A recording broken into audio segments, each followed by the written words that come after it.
How to enable or disable PHP extensions using the CloudLinux Selector in Plesk. You can use CloudLinux Selector to enable or disable available PHP extensions in Plesk. This tutorial assumes that you have already logged in. In the Websites and Domains interface, click this left arrow icon.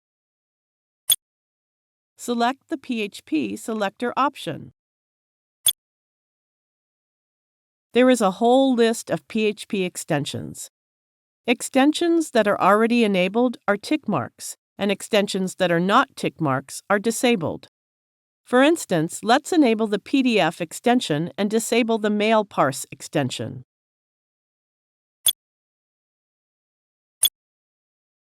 Now you know how to enable or disable PHP extensions.